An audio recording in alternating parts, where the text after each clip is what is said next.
Imagine waking up tomorrow, every lion is gone, every wolf has vanished, every shark, every eagle, every crocodile gone.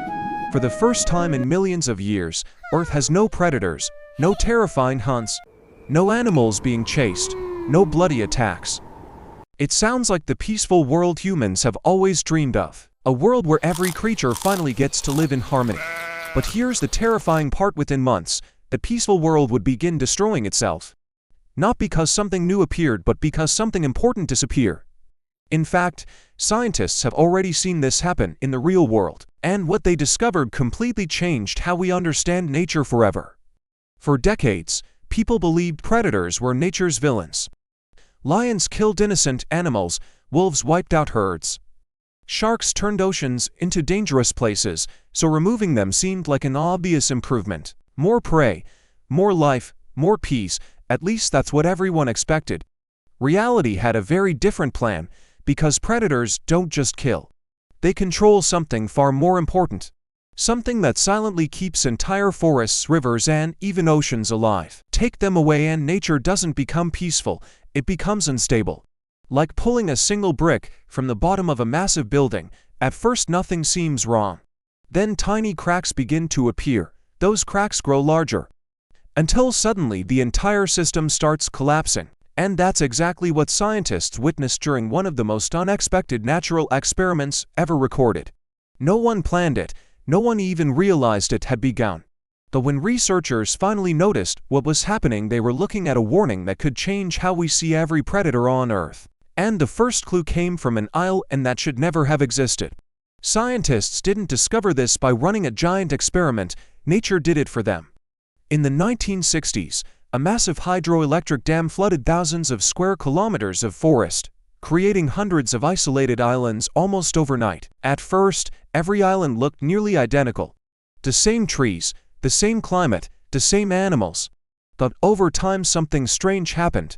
The largest predators slowly disappeared from the smaller islands. Some couldn't find enough territory to hunt, others simply couldn't survive.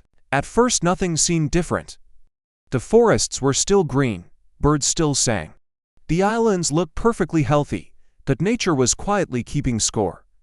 A few years later, scientists returned, and what they found made no sense. The predator-free islands weren't full of life, they were completely out of bounds.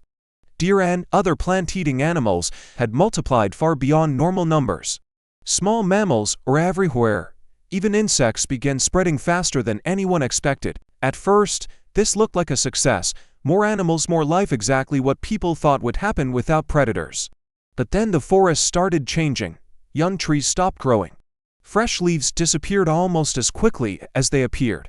The ground became strangely empty. Plants that had survived for centuries suddenly began disappearing. The more scientists looked, the worse it became. Some islands were slowly transforming into landscapes covered with tangled vines, damaged trees, and exhausted soil. It wasn't happening because predators were hunting too much. It was happening because nothing was hunting at all. And that's when scientists realized something shocking: predators were never controlling the forest directly. They were controlling the animals that controlled the forest. It was a hidden chain reaction, one missing link, and the entire ecosystem began pulling itself apart. But the most surprising part wasn't what happened to the animals, it was what happened to the trees. Without predators, the forest had lost its protectors. As deer, rodents, and other herbivores kept multiplying, they consumed almost every young plant they could find. New trees barely had a chance to survive, seeds disappeared before they could grow. Year after year, fewer young trees replaced the old ones. Then another problem appeared. With fewer healthy plants covering the ground, the soil slowly began losing nutrients. Rain washed away loose earth. Small streams changed direction. Birds that depended on dense vegetation started disappearing. Insects exploded in some areas, while others vanished completely. What looked like a problem affecting only predators had now spread through almost every level of the ecosystem. This is what ecologists call a trophic cascade. A single change at the top triggers countless changes below. Like knocking over the first domino in a chain you can no longer stop. And this isn't just something that happened on a few remote islands. When wolves disappeared from parts of North America, deer populations grew rapidly, damaging forests and riverbanks. When sea otters decline along some coastlines, sea urchins multiply and destroy vast underwater kelp forests. And today, as shark populations continue to fall in many oceans, scientists are watching similar warning signs appear beneath the waves. Different places, different predators, the exact same pattern. For thousands of years, humans saw predators as nature's greatest threat, but nature tells a different story. Predators don't create chaos, they prevent it. They don't keep ecosystems alive by hunting everything. They keep them alive by making sure nothing becomes too powerful. So maybe the most dangerous world isn't one filled with predators, maybe it's the one without them. Because sometimes, the creatures we fear the most are the ones silently protecting everything else.